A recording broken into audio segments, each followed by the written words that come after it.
بسم الله الرحمن الرحيم. Assalamu alaikum wa rahmatullahi wa barakatuh. And we return to this very, very, very important subject, which is constantly growing in importance, the war on Iran. And this is our third comment on the war on Iran. And today's comment is entitled War on Iran, the Nuclear Option. And we want to begin by holding the view, explaining to you that we believe that this war was planned long, long, long ago in advance. And there are many things which have occurred in international affairs which are linked to this war, which was planned in advance. The new American government, which is like an unguided missile, an erratic missile, firing off here, there, skelter everywhere, has a certain design and plan behind this erratic behavior. The change in policy of the American government from Biden to Trump is connected with this war in Iran, namely an accommodating view towards Russia, and therefore towards Russia's oil and Russia's gas and Russia's fertilizers. The American government did not perceive the Ukraine-Russian war to be so important as to stand in the way of Israel's interests. And then there was the war on Venezuela. It was not essentially to bring about regime change in Venezuela. I was deceived. I was deceived, yes. And the whole world was deceived. No. They didn't want so much regime change in Venezuela. They wanted control over Venezuela's oil because they knew what was coming up in the future when the war takes place on Iran. The war on Iran was not only planned in advance, but there was a basic objective that they seek to achieve. And I have mentioned already, number one, the removal of the nuclear threat, that Iran is not allowed to become a nuclear power. And number two, and more importantly, is how to advance the agenda for the establishment of Pax Judaica. Now I want today in this third session to expand on what I've done before in order to provoke my students to think. And the problem is that so many of them are now thinking, and they are writing essays and writing books, and all these essays and books are coming to me. Yes, and I don't have time to read even only small emails, short emails I can read. I can't read all these long emails and all these long books, so I have to disappoint them. But it's a good sign. It's a wonderful sign. It's a repudiation of the model of scholarship of the Darul Uloom that we now have so many thinkers amongst us. That's a good sign. I am happy that my seeds that I've been planting now are showing fruits growing up. Yes, mashallah. So now then, in order to ensure that Iran never becomes a nuclear armed state, I believe, I hope I am wrong, but I believe that a bombing of nuclear plants and bombing of military sites on Iran from the sky will not be enough to ensure that Iran would never become a nuclear powered state. I am suspecting now that eventually the United States is going to land troops in Iran. That is why so many ships are moving towards Iran with large contingents of soldiers. Yeah. But in addition to a land invasion of Iran, to seek to take control of the neck, to choke Iran into submission. I believe, I hope I'm wrong, I believe that the United States is going to use nuclear weapons in order to bomb the nuclear sites to ensure that the nuclear fuel, which is buried underneath the earth, can never be retrieved. In the event that the United States uses nuclear weapons against Iran, then it becomes impossible, I believe I'm correct, for Iran to continue as a member state of the Nuclear Non-Proliferation Treaty. And that Iran will then proceed towards becoming a nuclear armed state. We have been saying this to Iran for 15 years or more now, and they've never listened to us. They've always been comfortable with the fatwa given, I believe, by Imam Khomeini, rahimahullah. And we have respect for the fatwa. It shows a lot of moral rectitude in that fatwa. We don't despise the fatwa at all. No. It shows a sense of moral excellence in that fatwa. But we turn to the Quran and to Surah Al-Anfal, where Allah subhanahu wa ta'ala has commanded us, ba'a'udhu billahi min ash-shaytanir rajim, أَعِدُّ لَهُمْ مَا اسْتَطَعْتُم مِّن قُوَّةٍ وَمِن رِبَاطِ الْخَيْلِ تُرْهِبُونَ بِهِ عَدُوَّ اللَّهِ وَعَدُوَّكُمْ. That you must build power to the maximum extent that you can possibly build it, in order that your power might function as a deterrent, not as an aggressor, not to challenge and to attack and to pose a threat to others, not at all. You are acquiring a nuclear power in order to protect yourself, to be a deterrent. The United States is a nuclear power, but nobody seems to be bothered about criticizing the United States for that. Russia is a nuclear power. China is a nuclear power. Nobody criticizes Russia and China for being a nuclear power. France is a nuclear power. Britain is a nuclear power. Nobody criticizes France and Britain for being nuclear powers. India and Pakistan and Korea are nuclear powers. Nobody criticizes them, except Korea, of course. They can't manage it. But nobody criticizes India as a nuclear power and China and Pakistan as a nuclear power. So why is it that you put all of your criticisms and all your objections against Iran? No, it doesn't make sense, and there's no need for Iran to bother about those who are opposing it. And I hope and I pray that good sense will prevail and Iran will accept this interpretation or explanation of the Quran in the days which lie ahead of us. In the event that nuclear weapons are not used, already there is sufficient justification for Iran to get out of the Nuclear Non-Proliferation Treaty, exited. But if a nuclear weapon is used, then the Iranian people will demand and demand and demand of the government and of the Rahbar. There's nothing they can do. They have to accept, because that will be the demand of the Iranian people. If a nuclear weapon is ever used against Iran, Iran will automatically be exiting from the Nuclear Non-Proliferation Treaty, and the blame for that will be Trump. Will Iran be able to acquire nuclear weapons without a nuclear plant and all these things?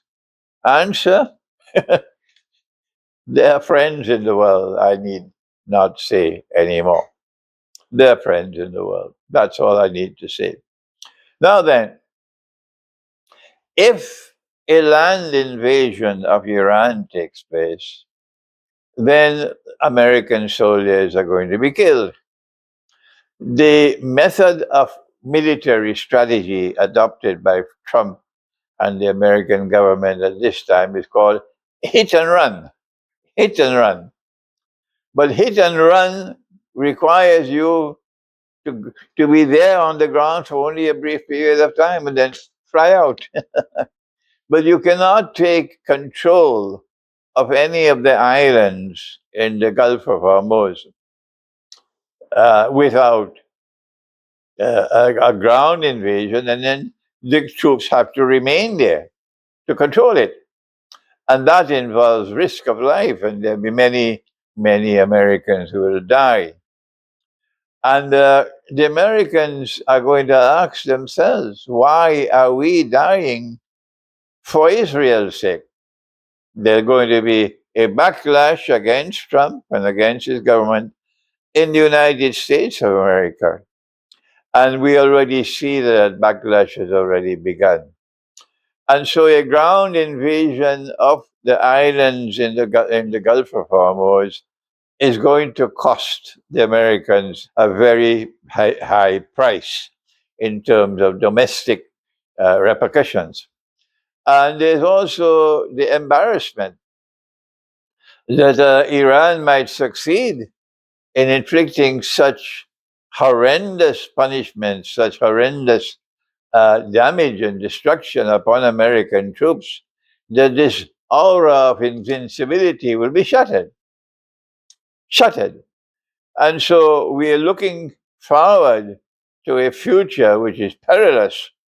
And we are looking forward to see this erratic, unguided missile, which has now become the United States of America, taking itself to its own destruction. I don't need to speak more on the subject because there are other things I want to talk about. If, as I have said in my last comment, the war on Iran is meant to also advance the agenda of Pax Judaica, then the planning of this war must involve something connected with oil and connected with gas. Because our Prophet, Allah's blessing be upon him, he prophesied. This is what he said. Hadith is in Sahih Bukhari, the Sahih Muslim. He says that the river Euphrates will uncover a mountain of gold. Gold is a metal. Gold is not liquid, it's solid, a metal. And a mountain is something that rises high up in the sky, not something you could put in a wheelbarrow. That's not a mountain. So the river Euphrates will uncover a mountain of gold. And he went on to say that people will fight for that gold. And 99 out of every 100 who fight as combatants would be killed. And everyone who is fighting will say, I will be the one who will survive. But the believers must not touch that gold. Long years ago, I don't know how long, 20, 30, 40 years ago, I offered an interpretation of this hadith, and as usual, it's so commonplace now. Nobody bothered. The world of Islamic scholarship just ignored me, and they still continue to do that. I believe they'll continue to do that until I die. They will never change. I offered an interpretation of this hadith. I said, when the Prophet spoke about a mountain of gold, he was actually speaking about an ocean of oil which will one day function as a mountain of gold. Everybody knows this is my interpretation. Nobody else has ever interpreted the hadith like this. And this was my interpretation and completely ignored all these years. I said that that prophecy was fulfilled when in 1973 the war took place between Israel and the Arabs. And King Faisal of Saudi Arabia, rahimahullah, may Allah have mercy on his soul. He was a good man who in the end of his life came to the right path. He imposed an oil boycott on the United States of America. And the price of oil rose by 400%, from $3 a barrel to $12 a barrel. The United States knew that this was going to happen before the war took place, and they wanted it to happen. Because before the war took place, 2 years prior to that, the US dollar was in peril because France under Charles de Gaulle showed more sense than all the muftis of Islam. Charles de Gaulle stood up in the French National Assembly. They should teach this in the Darul Uloom. He stood up in the French National Assembly in 1966 and he denounced the Bretton Woods Accords and the IMF as being unfair. It was favoring the United States of America and the US dollar. And he rubbished this monetary system. And because the IMF had a provision that US dollars could be redeemed by central banks at the rate of 35 US dollars for 1 ounce of gold, but nobody ever did it. Nobody ever redeemed the dollars. De Gaulle said, I want the gold. And the French government was sending US dollars to Washington to get the gold. And they went on, attacked de Gaulle to get regime change, and as usual, they succeeded. And de Gaulle resigned.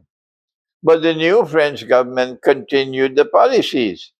And by 1971, the writing was on the wall when the French government demanded, I think it was $3 billion worth of gold. And Nixon caught cold feet because the United States had done, which if I had done it, they'd put me in jail. It's fraud. It's called fraud. You printed more dollars than you had gold. And that's called fraud. But when a government does it, who can send the government to jail? So when France in 1971 demanded the gold for $3 billion US, Nixon went to Camp David as usual for the weekend and then declared, we gave our word, but we don't have to keep our word. That is modern Western civilization. Allah says in the Quran, when you give your word, you must keep your word. When Russia gives her word, Russia keeps her word. So when Nixon said, we gave our word, but we don't have to keep our word. We gave our word, we gave our obligation under international law that the United States would redeem dollars for gold for central banks at $35 an ounce. But we are not going to do that anymore. Answer? Nobody can stop you. Nobody can quarrel. The United States is ruling the world. And so since 1971, after the United States reneged on its obligation under international law to redeem dollars for gold, the US dollar was in a place called no man's land. It could collapse at any time. Is anyone teaching this subject to the students in the Darul Uloom? So what to do? This was when Henry Kissinger pulled out the most brilliant and diabolically brilliant rabbit out of the hat. 2 years after 1971, the war took place. And when the price of oil rose from $3 to $12 a barrel, then Nixon went to Faisal in Saudi Arabia. And because Faisal didn't have more than peanuts in his head at that time, Nixon said to him, you're getting 4 times more money than you were getting before. You had a 400% increase of your income because the price of oil had gone up to $12 a barrel. And the price of gold from $40 went to $160. Now then, Nixon said to Faisal, and he was correct. He says, if you listen to me, you're going to get far more than that. You'll become richer and richer and richer. All that you have to do, and in return, if you do that, we will guarantee your security, is that you have to sell your oil for only US dollars. If you agree to that, then there will be a permanent demand for the US dollar, and then the US dollar will fly high. And this was haram. Yes, this was totally haram.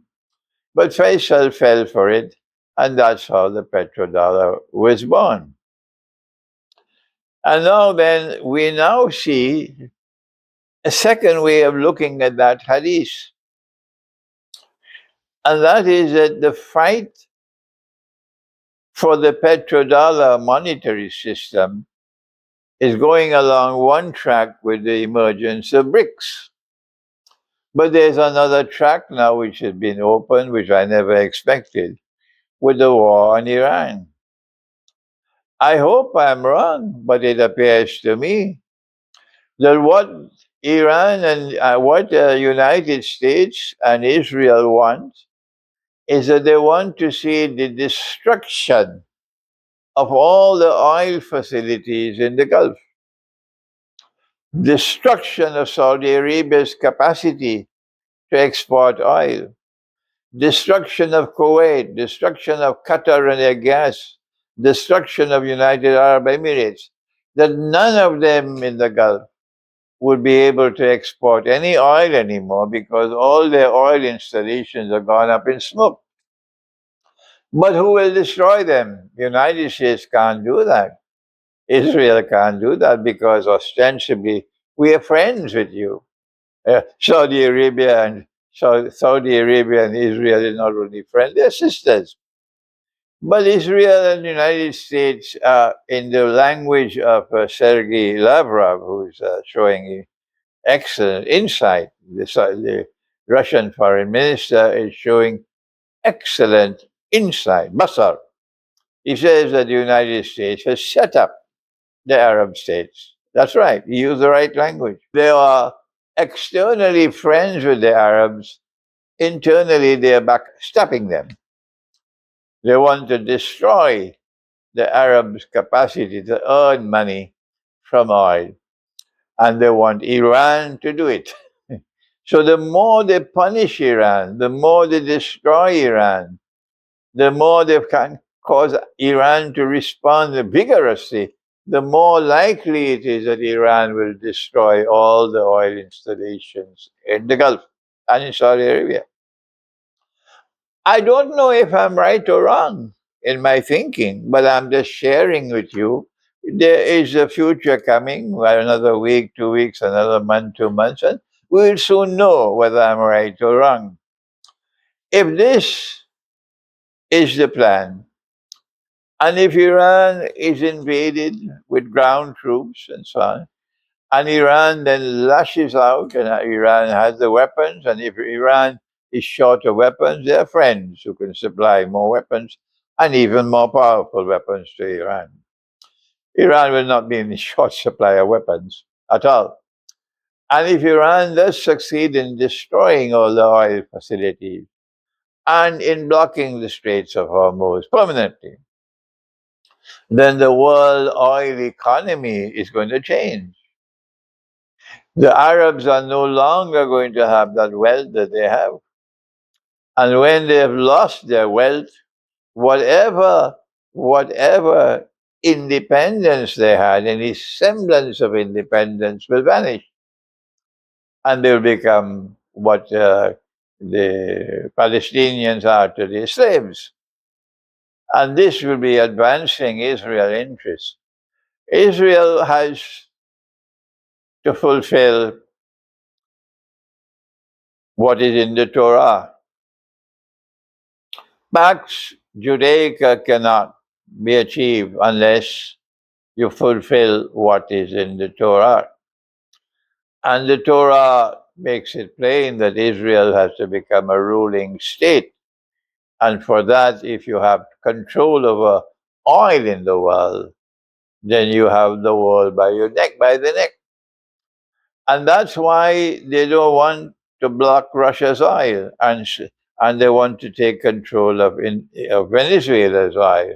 Because once the oil of the Arab Gulf and Iran vanishes, is no longer available for export, it is these countries will be able to help to keep the price of oil reasonable, within reach.